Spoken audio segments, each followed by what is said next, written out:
right, week 17 of the NFL season is all but in the books. We got some huge matchups to talk about and some huge matchups to look ahead to for week 18. Let's get into the video.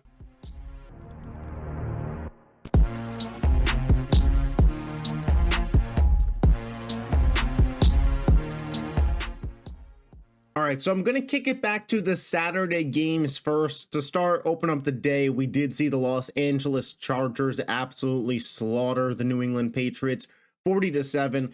What more can you say other than Justin Herbert, Jim Harbaugh, an excellent combination? Now that the offense has J.K. Dobbins back, who I've always valued as an underrated running back, 19 for 76 and a touchdown in this game, the Chargers are just levels, and I mean levels, above the New England Patriots. And I think leaving this game, you still look at Drake May as the guy, you question New England's receiving core, and you start to question Gerard Mayo.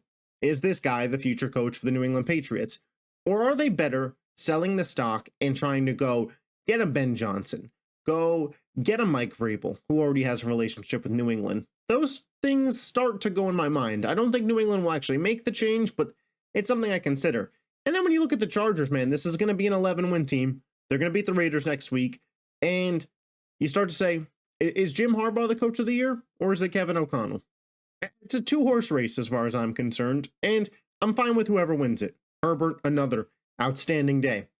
26-38, 281, 3 touchdowns, a 116 passer rating. The guy's a stud. Ladd McConkey, 8 for 94 and 2 touchdowns. The Chargers traded up with the New England Patriots to get Ladd McConkey. He was on the board for New England. New England, a weapon-derived team who traded back and then drafted Jalen Polk, who has 12 catches on the year. There's just a difference, man. Some teams, some organizations, some front offices get it, and others don't. And the Patriots were really good for really long, but when it comes to wide receivers, man, they don't get it. They should throw an absolute bag at T. Higgins, because you already know he's good. Your draft luck with wide receivers, not so great. The Chargers, they're going into the playoffs. The defense hasn't been as strong, but Herbert, Harbaugh, a good run game, a good coach defense with some players, Bosa, Mack, Derwin James. Anybody that plays them should certainly not overlook them. We saw an absolute thriller in Cincinnati that saw the Bengals pick up a 30-24 victory over the Denver Broncos. And I'm going to flat out say it. I think Joe Burrow is having his best season ever. This is the best he has looked as an individual player in his career. 39-49, 412 yards, 3 touchdowns, a 122 passer rating. The guy is absolutely unreal. The guy is being misused in terms of the Bengals have not put the proper pieces around this star.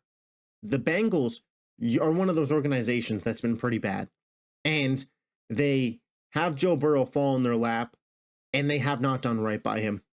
I would seriously consider firing Zach Taylor after the year, and it's nothing personal against Zach Taylor, but you look around that division, Harbaugh, Stefanski, Tomlin, he's clearly the worst coach.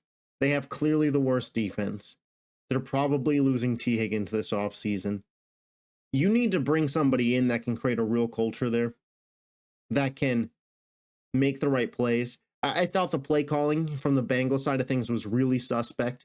There was a 3rd down and 1 early in the game that they were going for, and I'm fine with it. Backup kicker. They run the ball. They don't get it. 4th and 1. They run the ball again. They don't get it. And I just sat there thinking to myself, how do you have Joe Burrow playing at the level he's at right now and not give him one of those 2 opportunities? If your plan's to go for it on 4th down, I'm with you. But let your best players touch the ball. Let Joe Burrow potentially be able to get the ball to a T. Higgins or Jamar Chase. Ultimately, it didn't cost him the game. I think you saw some of Bo Nix's, still being a rookie in this game. I thought he had a bad interception in this game. Some of the decision-making wasn't great. Now, it's not to say that I think Bo Nix isn't good and didn't play good. I thought he played a good game, but I thought you saw him going up against a top 5 player at the position, and there was a noticeable gap. Bo Nix is excellent. Bo Nix is probably going to lead the Broncos to the playoffs. They're probably going to beat Carson Wentz and the Chiefs and get there. But I think this game did illustrate a gap, and that's okay. Bo Nix is still an excellent player. Broncos fans, there's no shade at you there. It was a really fun game. T. Higgins, his last game potentially ever in Cincinnati as a Bengal, 11 for 131 and 3 touchdowns in the game winner in overtime. Not much more you could ask for. I think it would be fun to see Cincinnati get in next week. They play Saturday night versus Pittsburgh, so they're going to be busting their ass in that game. And we'll see where the chips fall. If I had to put money on it, though, I'd say Denver is the 7th seed in the AFC. The Los Angeles Rams defeat the Arizona Cardinals 13-9. And the Rams did win this game after Kyler Murray launched a 100-mile-per-hour fastball off of the helmet of Trey McBride. I thought the Cardinals were going to win that game at the end there, truthfully. The Cardinals got some internal questions that they got to work on, but people are like, they should trade Kyler Murray, they should do this. I think Kyler needs to take a look at himself in the mirror and realize that this team will only go as far as his attitude can take them and his work ethic. And I think now that you have McBride, you have Harrison, you have Connor and Trey Benson next year, who are going to be a good running back duo. The defense, it has improved every year under Gannon, and you have a ton of money to spend. Like, next year is the year for the Cardinals to potentially grab a hold of this division. And I think Kyler needs to realize that, and hopefully his play shows that, but I doubt that they move off of him. I think there does need to be a little bit of a culture shift in Arizona. And I do think that Gannon can instill it, but I think that the players also need to feel it.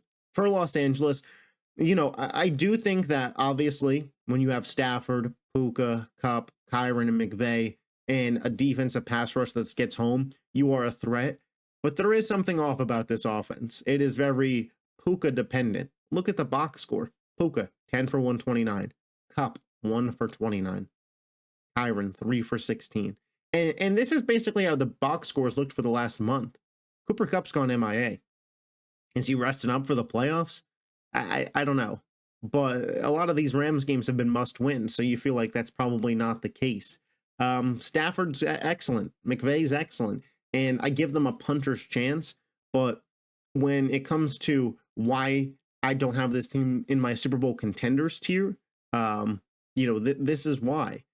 Because in a game that they should be able to grab a hold of and, throttle the Cardinals and stamp themselves into victory, at the end of the game, if Kyler makes a better pass, or if there's just not like kind of a miscommunication, they lose. And their destiny falls out of their hands. So I am worried about the Rams. I just don't think that they're at the level of some of the other stronger NFC teams. But with Stafford, with McVay, with Puka, they got a puncher's chance. The Buffalo Bills absolutely beat down the New York Jets. I think Josh Allen's going to win the MVP. Should he? We'll have that conversation on Wednesday. But in this game, he was excellent, for what he had to do. They were playing the Jets. It was kind of one of those get in, get the win, lock up the 2 seed and get out. Buffalo 8-0 this year at home. You talk about a team's best opportunity to win a Super Bowl. This feels like Buffalo's best year to win it in the Josh Allen era. You have Allen, who's playing at an MVP level. James Cook, this is the best he's looked, but you pair that up with Ray Davis and Ty Johnson. You have a really solid backfield. And you talk about the weapons. We just listed the running backs, but, Keon Coleman had a really good 50-50 ball in this one. Amari Cooper had a nice touchdown. Mac Hollins was big on a couple third downs. You have Kincaid, you have Knox. In terms of AFC contenders, I would say that Buffalo has the most depth at receiving options and at weapons. It's not to say that they have the best, but they have the most depth. And, depth will get you through in the playoffs. It'll make your offense unpredictable. Everybody has to be guarded, true, and honest. You can't focus in on one player. Obviously you focus in on Josh Allen, but this guy can kill you through the air and through the ground. A great win for Buffalo. Really good momentum for them going into the playoffs. And then when you look at the Jets, Aaron Rodgers took himself out of this game, and Tyrod Taylor, obviously against more lax coverage, came in and looked a lot better.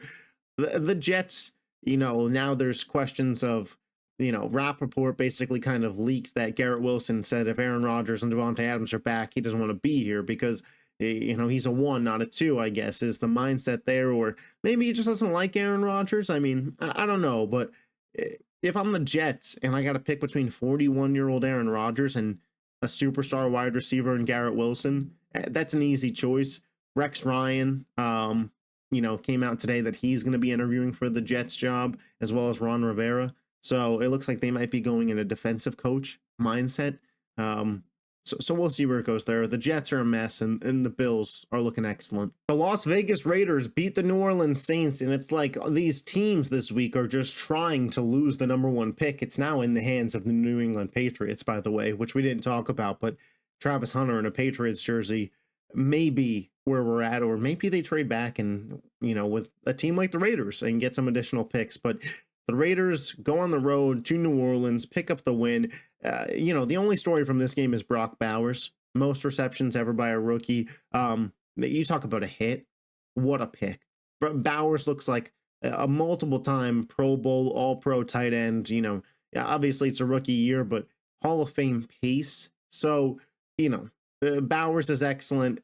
They have Jacoby Myers, who's decent. They don't really have a real running game, and they don't have a quarterback. So we'll see what the Raiders do this offseason, but they're getting further and further away from that number 1 pick and closer to bringing in Kirk Cousins or Aaron Rodgers for a year. So we'll see how that goes. And for the Saints, no Carr, no Kamara, no Olave. You don't really put much stake in what you're seeing here at this point. If I'm a Saints fan, it's like I'm kind of happy. Let's move up in the draft. And again, speaking of teams that just are giving up the number 1 pick, the New York Giants defeat the Indianapolis Colts 45-33 for their first home win this season. Drew Lock, 309 yards, 4 touchdowns, a 155 passer rating. The guy ran one in as well. I don't know if I was a fan of which of these teams, which is worse. The Giants, who had the number 1 pick, all but locked up. Shador Sanders is fucking wearing New York Giants cleats in his bowl game, playing catch with Malik Neighbors in the streets of New York City. It looks like a new beginning is on the horizon, and you go out and kind of just throw it away in this game by winning it. And I get it, the players play and stuff, but it's just disgusting if you're a fan of the team, because now in a quarterback draft class that's about 2 deep, and you could argue just 1, whether you're Cam Ward or Shador, or have that conversation with yourself, at the number 4 slot, you're not even in Travis Hunter contention. So I think potentially a massive bag fumble by the Giants. Now, obviously on the bright side, Malik Neighbors is a fucking star, but you kind of already knew that. And then if you're a Colts fan, Anthony Richardson doesn't play in this game, and you get beat up by the New York fucking Giants to cost you a playoff spot. Like, the Colts could have been in the playoffs, and they lost their season to the New York Giants. An absolute disaster. For both teams, this is just really, really bad and not good. For the Giants, I wonder, do you bring Daboll back, or is this kind of Daboll's middle finger to the organization? I don't know. The Giants, again, I'm bigger on their core than most. I like Neighbors, I like Wandale, I like Tracy, I like their defensive line with Burns, Lawrence, Ojolari, and Thibodeau. I think they could work on the secondary, but to me, they felt 2 off seasons away, from being there in playoff contention and in contention to, if everything really hit, compete to go to NFC Championship, Super Bowls. I thought the foundation of the house was there, and maybe they trade up and still get their quarterback, but the free agent market for quarterbacks, it's not really good either. You're looking at Kirk and Aaron Rodgers, no thanks. You might as well just tank another year, and maybe that's the plan. And Arch Manning, 2026 New York Giants, I don't know, but it was a really weird game. It was weird that the Colts couldn't get a stop. It was weird that the Giants were trying so hard to win. I don't know. It was just all around weird. The Philadelphia Eagles locked up the 2 seed in the NFC, trouncing the Dallas Cowboys 41-7. The Cowboys looked like a team that didn't want to be there. And you ever ask yourself, how important is CeeDee Lamb to the offense? Check out this game. The Eagles, man, Saquon, 2,000 rushing yards.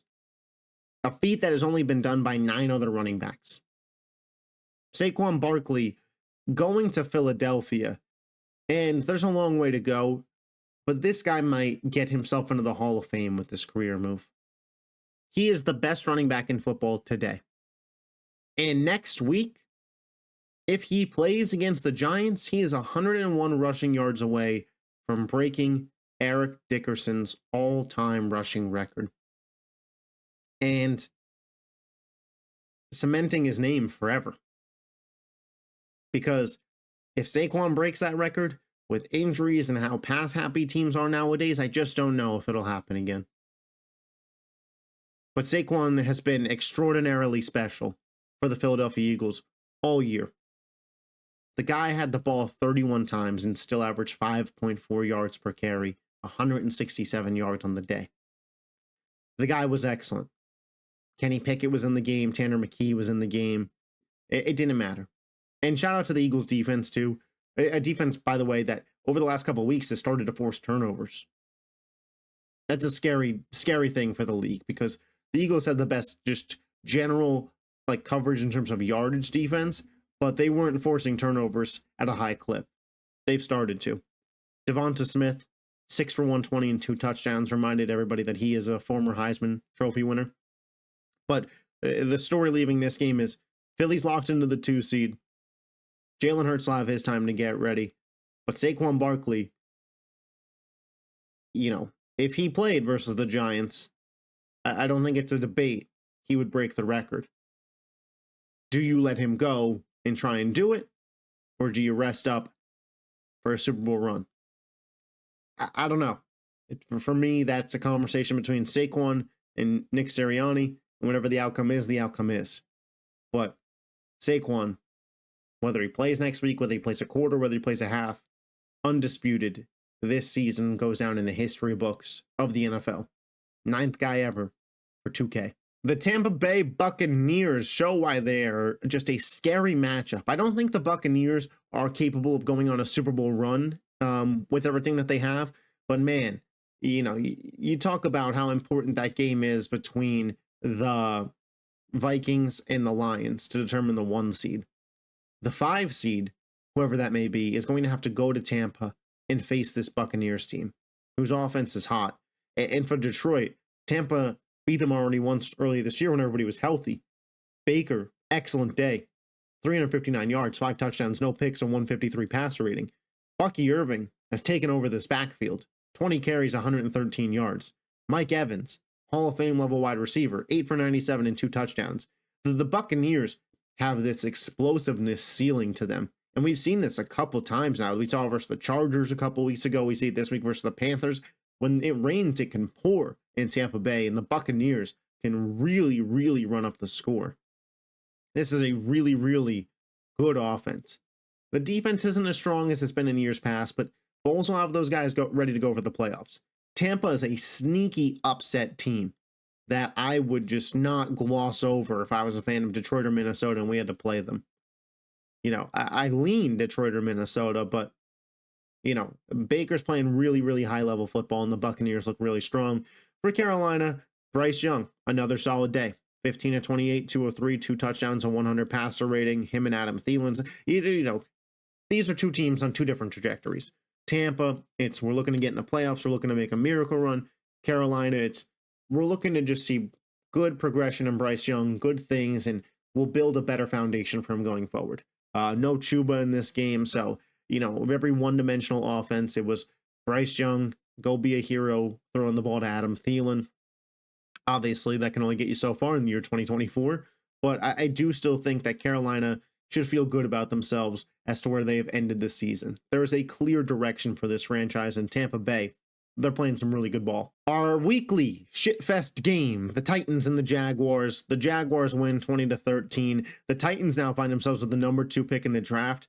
Cam Ward, Shador Sanders. This is a team that could really use a quarterback. So for them, things have kind of lucked out their way. I like their defense. I like their weapons. I think if they get a Cam Ward, the Titans could be in the playoffs as early as next year. So losing this game is great for them.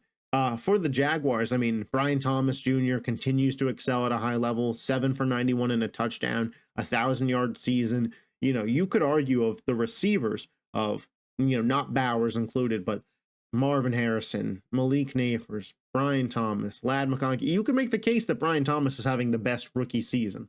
And a lot of people coming into the draft process thought it was, he's just a Jaden Daniels, Malik Neighbors merchant. All this guy can do is run straight, and, he's not going to pan out.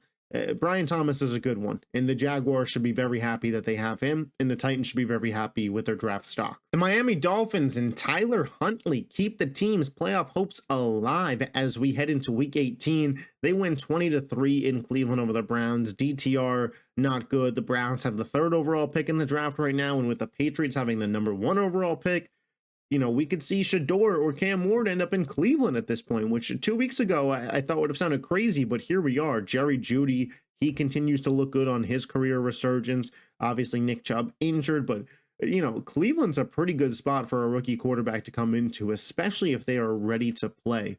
Cleveland's biggest problem has been their quarterback situation now for years, but Stefanski's a former coach of the year. You have a good defense. Chubb, Jerry Jeudy, Elijah Moore, maybe you bring in another weapon, David Njoku. The Browns, man, if they hit on quarterback, they have the pieces there. And Miami, listen, there's a world where they end up as the 7 seed, and after everything with Tua and just everything that their year has been, getting into the playoffs would be kind of impressive, if I'm being honest. Now, I had them finishing the year 8-9, and people told me I was crazy.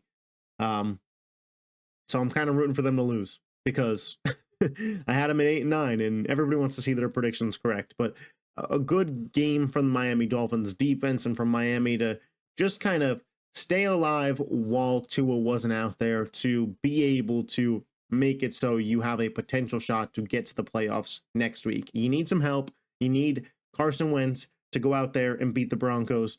But if that happens, your fate in your destiny. And then, of course, we had a really, really fun game. The Green Bay Packers and the Minnesota Vikings. The Vikings pick up the 27-25 victory over the Packers. Sam Darnold, man, that is the Vikings' future at quarterback. And I don't know what you do with J.J. McCarthy. I don't know if you trade him. You could probably get a first for him this year. It's a weak quarterback class. One of those teams that fell, whether it's the Giants or whatever, you could probably get potentially their first. You might have to include some more stuff because of the rookie contract, like McCarthy in a 3rd for a first, but you could very well go out there and flip McCarthy. And I think it might have to be the move at this point, because how do you move past Darnold? The guy's led you to 14 wins. And honestly, I think they might beat the Lions next week, and they might be the 1 seed.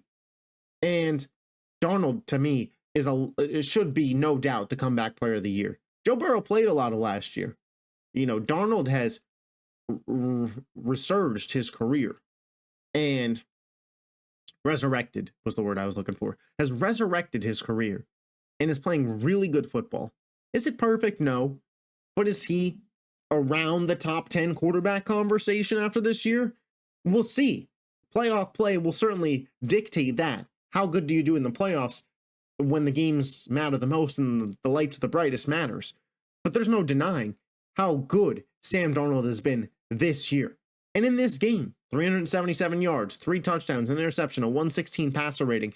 The Vikings controlled this game, for a lot of it. Green Bay almost had a second half comeback again, but the Vikings, for a vast majority of this team, felt like the much better team. And Darnold isn't afraid to stand in the pocket.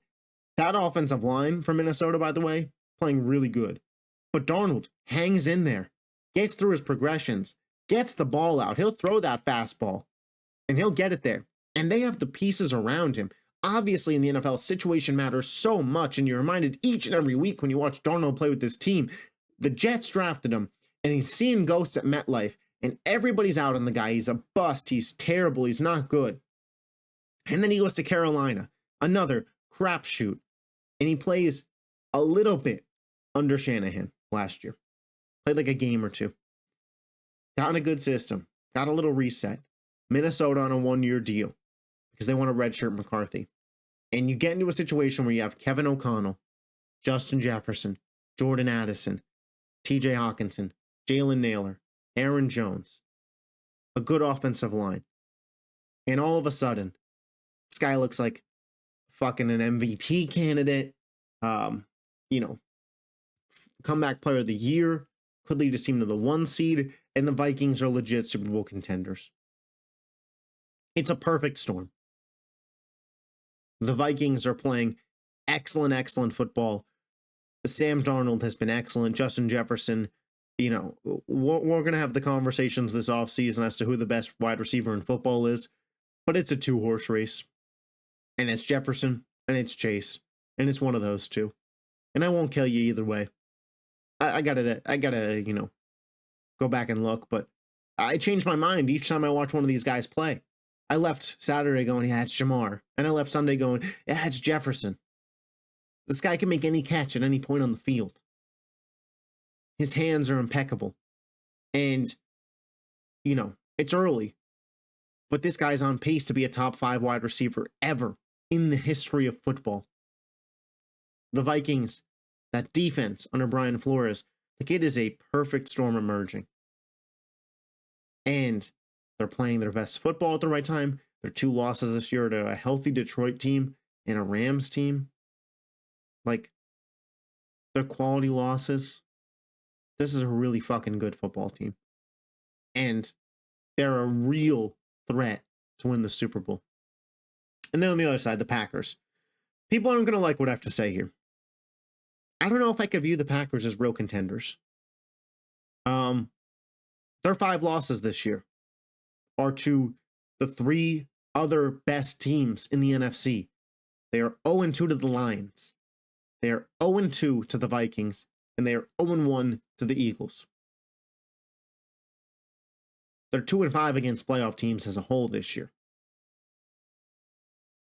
They are just a tick behind the better teams in the league.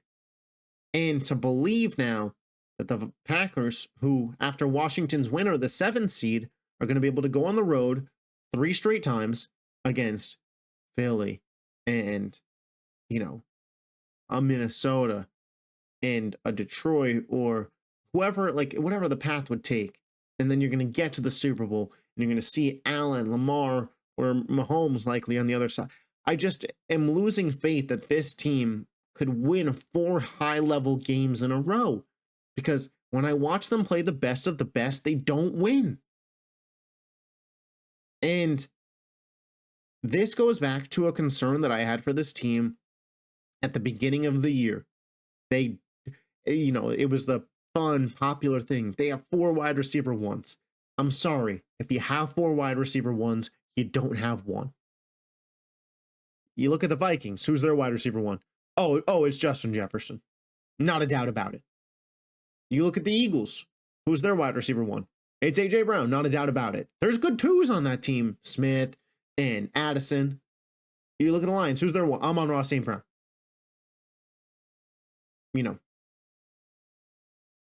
But you look at the Packers and it's, who's our number 1 option? Chips are down. We need to play. A lot of people thought it was Jaden Reed. 1 for 6 today.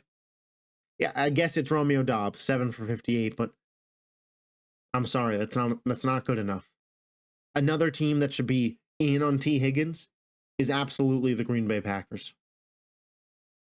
Because you watch Joe Burrow go to him in the big spot. That guy's a number 1. They don't have one. And in the big spots, in the big games, what did Minnesota do in the big spot yesterday? After getting that first down to Ham, they ran the ball, and then on 2nd down, they threw it to Justin Jefferson, who had to make a ridiculous catch and did. Then, of course, Kevin O'Connell shows off his coaching prowess and picks up that first down. And honestly, the Vikings kicker missed 2 makeable kick. I mean, listen, we could say he misses the 50-yarder, but they should have been up 30-20. They should have 3 extra points in this game. Obviously, you could play the woulda, coulda, shoulda, if games, but my point being, Green Bay now, 0-5 against the best NFC teams. Minnesota, got to go compete for a 1 seed, and I fucking think they might get it. I think they're on 2 different tiers, and there might be another tier in the gap of them. But we'll talk about that on the tier list tomorrow. Drop all your thoughts from week 17 in the comment section down below. Let me know your thoughts. I appreciate your support as always. I will catch you guys next time. Peace.